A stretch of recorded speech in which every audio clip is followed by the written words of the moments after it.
मेरा पहला सवाल ये है कि एस्पायरेंट से आप कैडेट बनने जा रहे हो, तो ये जर्नी मतलब कैसी रही और कैसा लग रहा है आप कैडेट बनोगे जब? सर जर्नी तो एक्चुअली काफ़ी मुश्किल थी स्टार्टिंग से ही, क्योंकि ये रिटर्न का मेरा 4th अटैम्प्ट था। पिछले के 3 अटैम्प्ट मैंने एक बार भी रिटर्न क्वालिफाई नहीं किया था। जर्नी काफ़ी अच्छी रही, काफ़ी चैलेंजिंग थी और काफ़ी मुश्किलें आई, प्रॉब्लम्स आई 12th करने के बाद कि अब तो फुल प्रूफ इस बार तो क्लियर करना ही है। तो वो बेसिकली उन ऑफिसर 15 ऑफिसर लाइक क्वालिटीज़ को ढूंढते हैं जो ऑफिसर्स होते हैं, क्योंकि हम जहाँ पे लैक करते हैं वो है सेल्फ असेसमेंट। किसी भी एक सोर्स पे हो उस पर स्टिक करें, कितना बोलना है, तो वो सारी चीज़ें अगर आप प्रैक्टिकल नहीं होगे इन सब चीज़ों के बारे में, वो चीज़ नहीं आएगी। नमस्ते, मेरा नाम प्रशांत है और आप ललन टॉप देख रहे हैं। हाल में एस्पायरेंट्स नाम की एक टीवी सीरीज़ का दूसरा सीज़न रिलीज़ हुआ था और कैमरे के पीछे जो जनता हमें देख रही है, अगर किसी ने एस्पायरेंट्स देखी है तो उनको पता होगा एस्पायरेंट्स किस बारे में है, और जिन्होंने नहीं देखा उनको मैं बता दूं कि एस्पायरेंट्स यूपीएससी सिविल सर्विस की तैयारी करने वाले जो भी एस्पायरेंट्स हैं उनकी लाइफ जर्नी के बारे में है। मतलब वो तैयारी कैसे करते हैं, कैसे माहौल में रहते हैं, उनके क्या स्ट्रगल्स होते हैं। तो एस्पायरेंट्स मोटा मोटी उस बारे में है। लेकिन यूपीएससी सिर्फ सिविल सर्विस का एग्ज़ाम कंडक्ट नहीं कराती है, उसके अलावा कई एग्ज़ाम्स हैं जो यूपीएससी कंडक्ट कराती है। मसलन एनडीए का एग्ज़ाम यानी नेशनल डिफेंस एकेडमी का एग्ज़ाम, सीडीएस का एग्ज़ाम, और इसके अलावा इंडियन फॉरेस्ट सर्विस या ईपीएफओ जो एम्प्लॉयज़ प्रोविडेंट फंड ऑर्गेनाइजेशन जो संस्था है, उसके एग्ज़ाम भी यूपीएससी कंडक्ट कराती है। तो ललन टॉप में हम आपको इन सब चीज़ों से रूबरू कराते रहते हैं, इन सब एग्ज़ाम से जो भी जुड़े कैंडिडेट्स हैं जो तैयारी कर रहे हैं या जो सेलेक्ट हो जाते हैं, उनसे आपकी हम बातचीत करते हैं, वो आपको उनके सामने लाते हैं। तो इसी सिलसिले में हमारे साथ आज एनडीए एग्ज़ाम के टॉपर हर्ष मौजूद हैं और हर्ष से बातचीत करेंगे। हर्ष अपने पेरेंट्स के साथ भी यहाँ हैं और हर्ष ने एनडीए में जो अभी लेटेस्ट जो भी एग्ज़ाम कंडक्ट हुआ है उसमें ऑल इंडिया 48th रैंक हासिल करी है। और ख़ास बात यह है कि हर्ष ने पायलट के लिए क्वालिफाई किया है, जो कि थोड़ा डिफ़िकल्ट माना जाता है और उसका थोड़ा इंटरव्यू अलग तरीके का होता है। उसमें एक पीएबीटी एग्ज़ाम होता है, वो भी क्वालिफाई करना होता है। तो हर्ष से जानेंगे कि हर्ष ने कैसे तैयारी करी और क्या क्या स्ट्रगल्स रहे। और एक बहुत बड़ा सवाल होता है जो भी तैयारी कर रहे हैं एनडीए की कैंडिडेट्स उनके मन में, कि एसएसबी कैसे क्वालिफाई करें, और उसमें उनको लगता है कि इंग्लिश का बहुत बड़ा रोल होता है। तो सारे सवालों के जवाब हर्ष से जानेंगे, तो हर्ष से बात करते हैं। हेलो हर्ष, तो मेरा पहला सवाल ये है कि एस्पायरेंट से आप कैडेट बनने जा रहे हो, तो ये जर्नी मतलब कैसी रही और कैसा लग रहा है आप कैडेट बनोगे जब? सर जर्नी तो एक्चुअली काफ़ी मुश्किल थी स्टार्टिंग से ही, क्योंकि ये रिटर्न का मेरा 4th अटैम्प्ट था। पिछले के 3 अटैम्प्ट मैंने एक बार भी रिटर्न क्वालिफाई नहीं किया था, और लास्ट अटैम्प्ट में रिटर्न प्लस एसएसबी और फ्लाइंग के साथ सीपीएस क्वालिफाई करना एक साथ, तो काफ़ी बड़ी चीज़ थी। बट जर्नी काफ़ी अच्छी रही, काफ़ी चैलेंजिंग थी और काफ़ी मुश्किलें आई, प्रॉब्लम्स आई, डिप्रेशंस आए, लेकिन उन सब को फाइट वगैरह करके और फिर आज इस मुकाम पे पहुँचे हैं कि हाँ अभी हम एलिजिबल हैं एनडीए जाने के लिए। तो जर्नी तो काफ़ी अच्छी है। और बस। अच्छा, ये बताओ कि हम जब स्कूल में होते हैं, हाँ अभी ऐसे ही ऊपर से प्लेन निकल रहा था है ना, तो सपना तो मतलब ऐसे ही देख के बनता है यार कि नहीं यार कौन उड़ा रहा होगा, पायलट बनना है कभी, हाँ, या फॉर दैट मैटर कि सेना में जाना है। तो पहली बार कब सोचा कि यार नहीं 12वीं के बाद या 12वीं में एनडीए एग्ज़ाम देंगे? सर एक्चुअली ये दिमाग में थॉट तो पहले ही आ गया था जब हम छोटे छोटे जब पिक्चरें वगैरह देखते थे या फिर और कुछ देखते थे, तो वो एक क्यूरियोसिटी तो सबके मन में आती है कि हाँ हमें भी फ्लाइंग क्लियर करना है या फिर उड़ाना है प्लेन। लेकिन जब आगे जाके जब मैं मेरी फ़र्स्ट फ़्लाइट में बैठा जो कि बैंगलोर से दिल्ली के लिए थी, तो उस टाइम पे जो ऊपर होने का मज़ा है तो वो मेरे को काफ़ी अच्छा लगा। खासकर जब हम जाते हैं तो फ़्लाइट में सबसे पहले पायलट्स बैठते हैं, तो उनको देख के काफ़ी अच्छा लगा कि हाँ अब तो यही करना है। तो फिर उसके बाद जब एनडीए पता चला तो हाँ कि ये एयरफोर्स में जाके अब तो फ्लाइंग में ही जाना है, और उसके बाद तैयारी स्टार्ट कर दी मैंने अपने लास्ट टाइम में 12th करने के बाद कि अब तो फुल प्रूफ इस बार तो क्लियर करना ही है लास्ट में एनडीए। तो क्या फाइटर पायलट बनना है? Yes sir, sure, for sure sir, fighter pilot बनना है। इसी एम के लिए आए और इसी एम के साथ आगे बढ़ेंगे। आपको बता दूं कि जब आप एनडीए जाते हो उसके बाद कई कैटेगरीज होती हैं फ्लाइंग की भी। मतलब ठीक है, फाइटर पायलट बनना सबका सपना होता है, लेकिन सब उसके लिए भी क्वालिफाई नहीं करते हैं, है ना ऐसा? Yes sir. तो ये बताओ कि एनडीए का एग्ज़ाम मतलब कैसा होता है, हाँ मतलब क्या क्या स्टेजेस होती हैं, हाँ, और उसकी तुमने तैयारी कैसे करी? सर एनडीए का जो मेन एग्ज़ाम है वो 3 स्टेज में कंडक्ट किया जाता है। फर्स्ट इज़ ऐसे इंटरव्यू, सेकेंड है पहला रिटन एग्ज़ाम होता है, रिटन के बाद एसएसबी इंटरव्यू और थर्ड होता है आपका मेडिकल टेस्ट। उसके बाद में जो फाइनल मेरिट आती है उसमें जितनी वैकेंसी होती है वो सब सेलेक्ट किए जाते हैं। तो सबसे पहले अगर बात करें रिटन की तो उसमें 2 पार्ट्स में होता है। फर्स्ट इज़ जो मैथ का पेपर और second is GAT, general ability test. Math में आपकी 11-12 की मैथ्स आती है, क्वेश्चंस आते हैं बेसिकली 120 सवाल आते हैं, ऑल एमसीक्यूज टाइप। और जो बाद में जीएटी होता है उसमें इंग्लिश आती है, आपकी जीएस आती है, history, geography, polity, economic, current affairs, और आपकी साइंस आती है, बेसिक साइंस।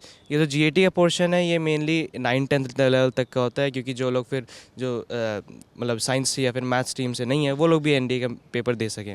बाकी मैथ्स है वो 11-12 लेवल तक की आती है। और बात करें फिर एसएसबी की, एसएसबी में मेनली स्क्रीनिंग होता है। सबसे पहले फर्स्ट डे स्क्रीनिंग होता एसएसबी बाद में आएंगे। मेनली मुझे जितना पता है कि पायलट के लिए अगर क्वालिफाई करना है तो आपको 12th में फिजिक्स और मैथ होनी चाहिए, है ना? एयरफोर्स और नेवी के लिए अगर आपको मेनली एविएशन में जाना है तो आपके पास मैथ साइंस होनी ही चाहिए, तभी आप जा सकते हो, वरना आप एलिजिबल नहीं हो। अच्छा, मैथ्स तो क्योंकि आप 11th 12th में अगर ले रहे हो तो वो पढ़ते हो, हाँ। लेकिन जब एक कैंडिडेट तैयारी करने जाता है तो मन में ये होता है ना कि कौन सा रिसोर्स फॉलो करें और कोचिंग लें या ना लें, तो उसके लिए तुमने क्या किया? सर ये आपका सवाल एकदम सही है कि मेरे मन में भी काफ़ी डाउट था, क्योंकि मैंने पहले के 3 बार रिटर्न अटैम्प्ट दिया था और एक बार मेरा क्वालिफाई नहीं हुआ था। तो मेरे को मुश्किल हुई जानने में कि मेरी प्रॉब्लम कहाँ पे आ रही है। और मेन प्रॉब्लम ये थी कि एकदम पर्सनल गाइडेंस नहीं थी, किसी के साथ आप फेस टू फेस कॉन्टैक्ट में, टच में नहीं रह सकते। और इसमें आपका इतना वास्ट सिलेबस है एनडीए में कि आपको अगर कोई गाइडेंस मिल जाए तो वो बहुत बेनिफिशियल होता है। मेरे भी 3 अटैम्प्ट में कोई इतनी अच्छी गाइडेंस नहीं थी, पर फिर मैंने चौथे अटैम्प्ट में फाइनल किया कि लास्ट अटैम्प्ट है, डू और डाई सिचुएशन थी मेरे लिए, तो मैं अकेडमी ज्वाइन करूँगा। तो रिसर्च वगैरह करने के बाद, यूट्यूब पे वीडियो देखने के बाद मैं डिसाइड किया कि सेंचुरियन डिफेंस अकेडमी लखनऊ में है, तो उसके रिव्यूज़ काफ़ी अच्छे थे, काफ़ी अच्छा मतलब उसका सिलेक्शन रेशियो था। तब फिर मैंने सेंचुरियन डिफेंस अकेडमी ज्वाइन करने का सोचा, रिटर्न के लिए भी और आगे एसएसबी के लिए भी, कि अब तो पूरी जर्नी सेंचुरियन के साथ ही करेंगे। अच्छा, और मैं आपको बता दूं, सेंचुरियन डिफेंस एकेडमी के जो फाउंडर हैं शिशिर जी, उनका भी इंटरव्यू ललन टॉप में हो चुका है, तो वो डिस्क्रिप्शन में मैं अटैच कर दूंगा, अगर किसी को देखना है वो देख सकता है। तो पूरा गाइडेंस कोचिंग का था। सेल्फ स्टडी में क्या क्या किया आपने, मतलब अलग से? सर अलग से ये है कि हमें स्पेशली अगर बात करें रिटन एग्ज़ाम की, तो रिटन एग्ज़ाम में को क्वालिफाई करने के लिए practice is the key sir. फिर चाहे वो मैथ्स हो चाहे जीएस हो, जीएस के लिए आपको मेनली याद रखना पड़ेगा, आपको बार बार रिवीजन करना पड़ेगा। और मैथ्स में जितना ज़्यादा हो सके उतना हम सैम्पल पेपर्स या फिर प्रीवियस ईयर क्वेश्चन लगाएं, क्योंकि अगर हम प्रीवियस ईयर क्वेश्चन लगाएंगे तभी हम पता चलेगा करंट पैटर्न क्या है। सिलेबस तो हालांकि सब देख लेते हैं, लेकिन आज के टाइम पे जो क्वेश्चंस पूछे जा रहे हैं और जिनकी ज़रूरत है, जिस टाइप के और जिस मेंटालिटी की मतलब जिस लेवल के क्वेश्चंस आ रहे हैं, उसके जो अगर सॉल्व करने हैं आपको, तो आपको प्रीवियस ईयर क्वेश्चन से आइडिया मिलेगा। तो मैंने भी वही फॉलो किया, मॉक टेस्ट दिए ताकि आपके टाइम के हिसाब से आप क्वेश्चन सॉल्व करो। और उसके बाद में जो जीएस है, जीएस में भी मॉक टेस्ट दिए, हमारे एकेडमी में भी बार बार हर हफ्ते मॉक टेस्ट देते थे। तो उनमें जब रैंक आती थी और अगर कभी भी कोई प्रॉब्लम होती थी तो हम टीचर से डिस्कस कर लेते, टीचर हमें आंसर बताए, तो हमें क्या है एक पूरा ओवरऑल सब कुछ तैयारी हो जाती थी। तो इस और एकेडमी में लेक्चर्स और फिर घर पर जाके सेल्फ स्टडी। माने प्रीवियस ईयर क्वेश्चन और जो भी प्रैक्टिस है वो बहुत बड़ा रोल प्ले करती है। अच्छा, रिटन क्वालिफाई हो गया, हाँ। अब आता है बहुत बड़ा स्टेज, जिसके मतलब जिसको लेके काफ़ी डर होता है कैंडिडेट्स जो भी तैयारी कर रहे हैं उनके मन में, एसएसबी। तो पहले तो ये बताओ कि एसएसबी का जो पूरा फॉर्मेट है, स्क्रीनिंग से लेके जो पूरा कॉन्फ्रेंस तक है, वो उसमें क्या क्या होता है? सर फर्स्ट ऑफ ऑल पहला दिन होता है स्क्रीनिंग टेस्ट। इसमें आपके 2 टेस्ट होते हैं, उससे वो आपको डिसाइड करते हैं कि आगे के 5 दिन आपका इंटरव्यू कंडक्ट करवाएंगे, क्योंकि आगे का डिटेल होता है और जितने लोग फर्स्ट डे पे आते हैं उन सभी का नहीं हो सकता है इतना डिटेल। तो एक वो सेलेक्ट कर लेते हैं कुछ बच्चे, फिर उनका आगे करते हैं। जैसे मेरा जो था, तो टोटल फर्स्ट डे पे 142 लोग आए थे और 142 में से 48 स्क्रीन इन हुए थे। स्क्रीनिंग में सबसे ज़्यादा बच्चे बाहर होते हैं। हाँ एक्चुअली होते हैं। फिर 48 बच्चे स्क्रीन इन हुए और फिर उसमें से आखिरी में जाके 7 रिकमेंड हुए। तो स्क्रीनिंग में जो 2 टेस्ट है, first is OIR, officer intelligence rating, और सेकंड होता है आपका मेनली ग्रुप डिस्कशन, जो पिक्चर परसेप्शन PPDT होता है। और फिर उसके बाद जब आप स्क्रीन इन हो जाते हो तब सबसे पहले आता है साइकोलॉजिकल टेस्ट। साइकोलॉजिकल टेस्ट में 4 टेस्ट होते हैं। फर्स्ट इज़ टैट, मतलब आपको पिक्चर दिखाई जाती है और आपको उसके ऊपर स्टोरीज लिखनी पड़ती है। बेसिकली आपकी साइकोलॉजी, आपका मानसिकता कैसी है, आपकी सोच विचारधारा कैसी है, वो सब देखी जाती है। उसके बाद आता है पर्सनल इंटरव्यू, जिसमें आपके आगे इंटरव्यूइंग ऑफिसर होते हैं और वो 1-to-1 आपके इंटरव्यू चलता है।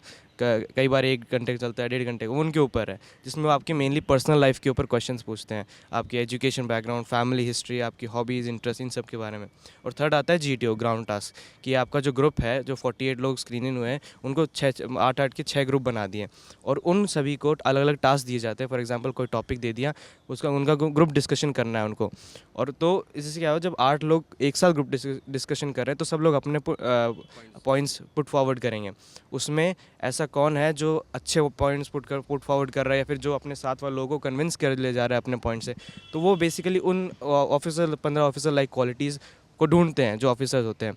और फाइनली जब ग्रुप टास्क हो जाता है, उसके बाद फाइनली कॉन्फ्रेंस होता है। कॉन्फ्रेंस में ये सेलेक्ट मतलब फिर बता देते हैं कि आप आगे आपको रिकमेंड किया जा रहा है या नहीं, वो फिर फाइनली रिजल्ट आ जाता है। और फ्लाइंग वालों के लिए क्या होता है, जो लोग रिकमेंड हो जाते हैं, उनके कॉन्फ्रेंस के बाद में CPS है, जो कि कंप्यूटराइज पायलट सिलेक्शन सिस्टम है, उसके थ्रू उनके टेस्ट होते हैं। तो जो दो स्टेप्स इसमें PABT होता है। हाँ, वो पहले PABT बोला जाता था, अब उसको CPSS बोला जाता है। तब वो 2 स्टेज में होता है।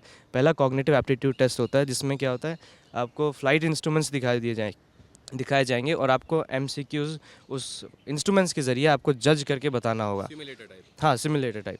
फिर और जो सेकंड होता है, वो होता है साइकोमोटर बैटरी टेस्ट। वो काफ़ी एक्साइटिंग होता है, क्योंकि उसमें आपको कॉकपिट में बिठाया जाता है, और आपके आगे एक जॉयस्टिक होती है और पेडल होते हैं। तो जैसे आप एक्चुअली फ्लाइंग करते हैं, वैसे आपको फ्लाइंग करके गेम्स खेलने पड़ते हैं, और आपको स्कोर बनाना पड़ता है। तो उसमें अगर आपका जितना ज़्यादा स्कोर होता है, अच्छा स्कोर होता है, फिर वो उस हिसाब से आप वो पेपर क्लियर कर लेते हो। और CPS है, जैसे once in a life time है, तो या तो आपने क्लियर कर लिया तो फॉर एवर क्लियर है, और अगर आप फेल हो गए तो हर बार के लिए आप कभी भी आर्म फोर्सेस में आप पायलट नहीं बन सकते। मतलब वीडियो गेम खेलने में अगर इंटरेस्ट है तो पायलट के लिए क्वालिफाई करना थोड़ा आसान हो सकता है। अच्छा, ये बताओ, SSB तो हो गया, हाँ, उसके बाद मेडिकल का जो प्रोसेस है वो क्या होता है? सर, मेडिकल का हर एक का अलग होता है। जैसे आर्मी का अलग होता है मेडिकल, एयरफोर्स का, नेवी का अलग। अब मैं जैसे एयरफोर्स था, मतलब मैं एयरफोर्स का बता दूं कि मेडिकल में क्या होता है, आपकी पूरी बॉडी की हर एक चीज़ देखी जाती है। जैसे फ्लाइंग वालों का तो अलग अलग एक्सरेज होते हैं, उनकी बोन्स का स्ट्रक्चर भी देखा जाता है, और उनकी ENT होता है, आई नोज़ और थ्रोट। तो ओवरऑल पूरा मेडिकल ऐसे देखा कि वेदर उनकी जो पैरामीटर्स हैं, उनको आप सेटिस्फाई करते हो या नहीं। और कि जैसे पायलट्स की लेग लेंथ चेक की जाती है, थाई लेंथ चेक की जाती है, सिटिंग पोस्चर में हाइट चेक की जाती है। ओवरऑल ये होता है, और आपके ब्लड के ऊपर होता है। बस नॉर्मल इतना मेडिकल होता है। व्यूअर्स को बता दूं, हर्ष ने जो बताया ना कि लेग लेंथ ये सब चेक होता है, वो इसलिए होता है क्योंकि जो भी प्लेन है या जो भी एरोप्लेन बनाए जाते हैं, तो वो पर्टिकुलर मेजरमेंट में होते हैं। उसमें अगर आप बहुत ज़्यादा लंबे हैं तो अंदर नहीं बैठ पाएंगे, तो आपको दिक्कत होगी। अच्छा, तुमने ये बताया कि जब SSB होता है, हाँ, तो इंटरव्यू में हॉबीज़ के बारे में चर्चा होती है ना? तो हर्ष पढ़ाई के अलावा क्या करते हैं? सर, मेरा पढ़ाई के अलावा कुछ हॉबीज़ ऐसे है कि मैं घूमना पसंद करता हूँ, कि कोई भी नई जगह जाता हूँ तो वहाँ के लोगों के साथ इंटरेक्ट करना बहुत पसंद करता हूँ मैं। और रीडिंग न्यूज़पेपर भी है उससे, क्योंकि SSB में आप न्यूज़पेपर इज़ द की। अगर आप न्यूज़पेपर पढ़ते हैं तो आपका आधा काम हो जाता है, क्योंकि आप अपने आसपास के लोग हैं उनसे थोड़ा ऊपर उठ जाते हैं, क्योंकि आपको करंट जो चल रहा है वो सब कुछ पता होता है। तो reading newspaper is my hobby, और घूमना और फैमिली मेम्बर्स के साथ घूमना, बेसिकली यही मेरी हॉबी है। मतलब सिर्फ पढ़ाई से काम नहीं चलेगा, और फिजिकली फिट होना भी ज़रूरी है, जैसा कि मेडिकल के लिए बताया।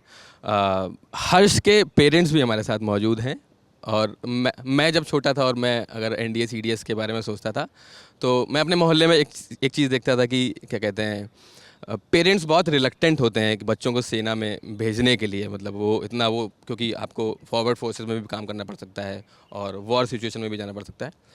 तो आप बताइए, मतलब आपको कैसे, मतलब क्योंकि पेरेंट्स का भी मतलब एक दिल होता है, उनको भी बड़ा दिल करके बच्चों को भेजना पड़ता है, तो आपने कैसे मतलब हर्ष के लिए तैयारी कराई?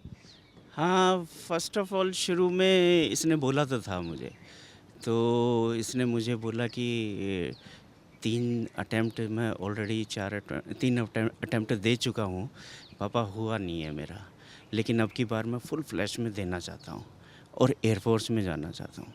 उस टाइम भी इसने बोला कि ग्राउंड ड्यूटी नहीं करूँगा मैं, I want to be only pilot.